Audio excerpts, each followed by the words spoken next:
Hey YouTubers and YouTuberettes, thought I might do this wee vlog here. I didn't really say much about my journey towards Jiu-Jitsu, as I said in my New Year's resolution video, where I said I'm going to work even harder on Jiu-Jitsu, and I've been doing it for 4 years, and it'll be 5 years this year's October 16th.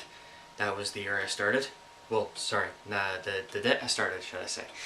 So I think it all began with my closest friends were like studying Jiu-Jitsu, and I was like, oh, that's interesting, because I originally did kickboxing, but I left because I wasn't disciplined enough, and it was the biggest mistake of my life, because I was a purple belt at that point, and I had two pelts to go and become a kickboxing master, and that was like my goal. But I was very undisciplined and very, in the words, head up my own ass, thumb up my own ass type of thing. And I've regretted it my entire life. I still have the certificate, so it can tell me how long I've done it and how long that I regret missing it. But I'm talking about Jiu-Jitsu. So as they studied Jiu-Jitsu, they were all like saying, do you want to try it? But at first I wasn't too sure about it. I was all like thinking, no, I'd rather just do mixed martial arts, do self-study, as in read books, look online, watch videos on YouTube. But then I got talked into it, well, more like convinced to join Jiu-Jitsu. So on October 16th, 2 weeks before Halloween, I went to my first class, and it's tradition that you do your first class for free, which is your first to see what you think, because I didn't sit back and watch. I actually just walked in, wore my sweats, and start doing the whole thing for the full hour. I did all these random exercises I never tried before. Did some sit-ups. Well, I'm actually not too bad doing sit-ups. And squats, I never, bench presses, I think, is where you basically keep your elbows close to your knees, and then you go, well, if you've seen that scene in Despicable Me where that fitness chick was trying to convince Gru to be different, you'll know the scene where she's going up after she does her one-hand push-up. See, if I was dating a girl like that, I would have walked out and paid the check. Because I wouldn't do that to a girl if she is crazy. But, so, did all those, did all the jumping jacks. Well, first, when I was younger, I thought they were called just stars. Because, when you jump, you technically are doing stars. But anyway, for the full hour, I did all those exercises, and my first night of training, I was dying to throw up. I was standing by the side of the hall, just like the very bottom corner of it, and I was basically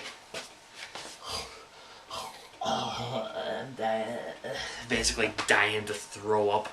I mean, jeez, it means whatever happened that day, I must have done something right.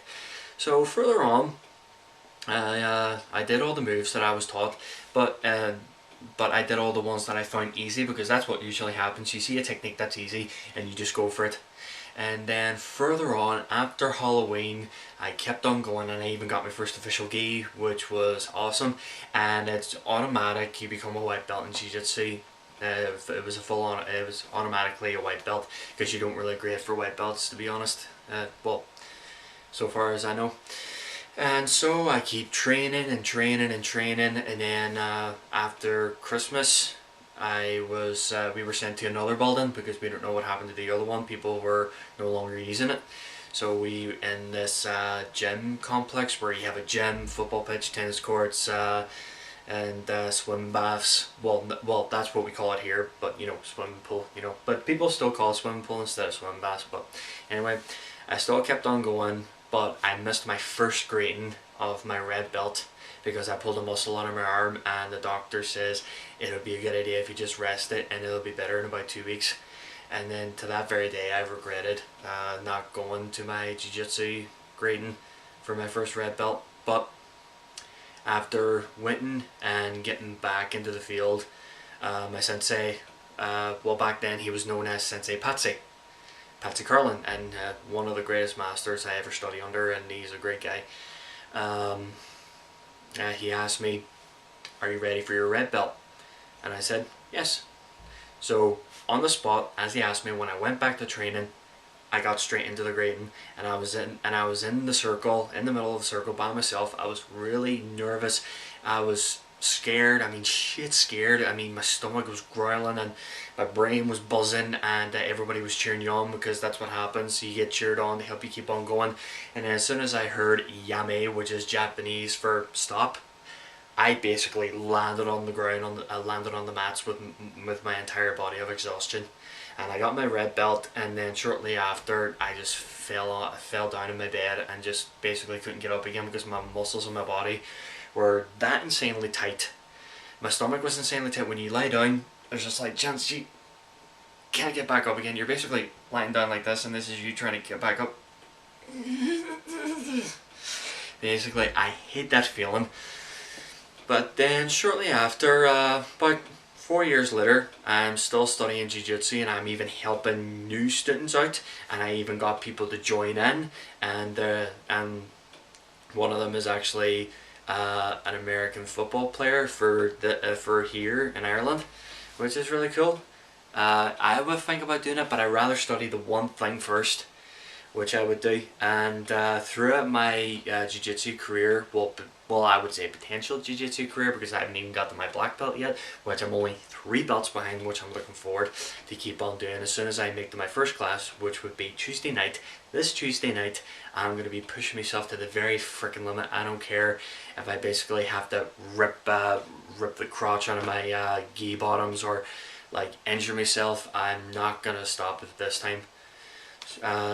Speaking of injuries, I have like loads of injuries, not major injuries, just I would say minor injuries towards my jiu-jitsu career. Well, potential. I pulled a muscle, I injured my back, and I don't know if it's okay to say, a huge massive bruise on my butt that looked like the size of the Batman's logo from the bat signal. And I couldn't sit down properly. I had to sit down on one cheek that wasn't bruised, which was embarrassing. And and I always keep getting a dodgy knee when I'm doing rolling break falls, because I have to land on my knee when I get back up. But 2 years ago this very day, well, I think it was in May, April 2 years ago, I was being thrown by a higher grader. He was a green belt at the time, and I was getting my green belt.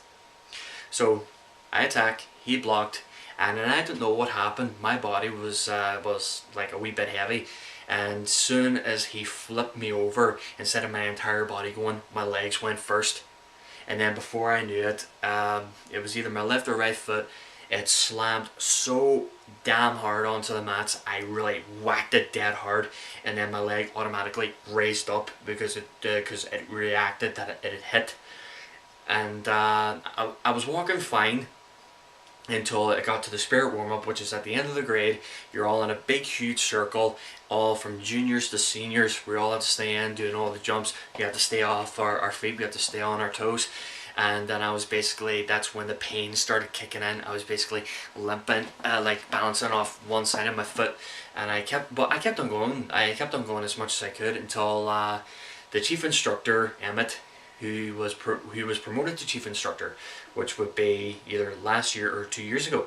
He told me to get off the mats because he's seen how much agony I was in. And then shortly after, when I got my green belt, I was basically limping over. But before that, I was asked to do my kata, which is the shadow form of your blocking. And if my foot was starting to feel iffy around that point, so I basically tried to move as lightly as I possibly could. Which obviously you can't see my feet. I don't know why I did that. I must have looked like I'm doing a dance or something. But until that time, after the spirit warm up, I thought I was doing okay until I decided, okay, I need to go to A&E because I think I really damaged my foot, because it's really agonizingly sore. I had to take painkillers, and my foot, as soon as I took my shoe off, my foot was basically swollen. That's why it was so sore, because it swelled up and the pressure was kicking into the shoe. And then shortly after, I got paracetamol, got a doctor's opinion, which of course on my record of my injuries all involved jiu-jitsu, and people are going, okay, so, Mr. Armstrong, I think it's time for you to stop. And I'm like, No. I mean, seriously, if a doctor told me to stop, I would have done exactly what Bruce Lee did. Kept on going. Because, I mean, there was no way in hell I was going to let these stupidly small minor injuries stopping me from reaching my potential. Because, I mean, hell, I'm 3 belts away of becoming a jiu-jitsu master. 3 belts away, and I'm not going to get that thrown away from me. So, had the x-ray, and they said there's nothing broken, you just got a bruise and large swelling that will go away overnight. And it did. The swelling went away overnight, and then I had to put on my bandage, which I had to take off. You know those wee sleevey bandages that you can slip on and slip off, but occasionally you have to wash them. So as soon as I was about to put it on, I keep feeling this really bruisey pinch. So I looked at my foot before I put the bandage on. From my heel towards down to my pinky toe, a big, long, dark black and purple green bruise line all the way down to my foot. And I was going, gee, I couldn't stop staring at it. See, when I see something I didn't expect, I can't stop staring at it. Like, say, that bruise in my butt, I couldn't sit on that particular cheek because it was actually pretty sore. So I showed everybody, like, basically, it's like, they were all like, oh my god, you know, basically from my family and everybody. And then I had to wear the thing on, and I have to walk on crutches. And god, it's so annoying when you have a something on your foot and then you're on crutches, and then you're told to sit down until your body tells you, okay, you need to move around, you need to move, you need to move, you need to move. That's what happens to me, and that really fries everybody's head, and I can't really shut that off, because see, if I do sit down, I get bored. But now recently, when I sit down to something comfortable, I literally doze off, even if I had a good night's sleep or not. Well, I had that injury, and then as soon as I got back, I keep saying to the guy, you be gentle with me, like I take a hand out of him, you take it easy on me. And I told him about the big bruise on my foot, and he's all like going, why don't you take a picture of it so you can show it to everybody? He's like, then I said to myself, why didn't I take a picture of it? And then I regretted this very day, because people do show their bruises, their cuts, you know, something they experience, you know, something that they can look back on. This is what happens when you do something like this. Well, that's my story from joining the All League Jiu-Jitsu Federation, the Japanese style of Jiu-Jitsu, who I've studied under Suk Patsy, which is head of the house, and chief instructor Emmett. And I've met a lot of people who have amazing backgrounds. Even one of them's a professional Muay Thai fighter, and he looks flipping dangerous. Even when you look at him, he may be funny and he may be a nice person to talk to, but if you ever get him into a bad mood or ever get into his bad side, he does look like he can kick your ass in a Muay Thai fight. Made a lot of good friends there. Met a lot of people throughout other countries, Portugal and all. We even got a yellow belt who's from Portugal, and he's still studying with us, which is great. We get a lot of out-of-towners coming in and joining for a while, and then we don't see them after a while. There's one particular guy that I haven't seen in a while who I would love to see again, but I haven't seen him in a couple of years, say about 2-3 years.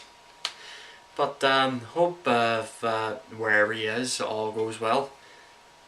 And so just to let you know that my big blog on Saturday is happening, and I'll be able to upload it on Saturday. So whenever the time starts on Saturday, I have to upload this on my computer right away, and then starting the editing. And judging by the length of the video, it's going to be say about 15 minutes. 15-minute video, maybe not, maybe even shorter. I'll be getting interviews from the owner of the shop, the staff of the shop, and even regular customers that come in and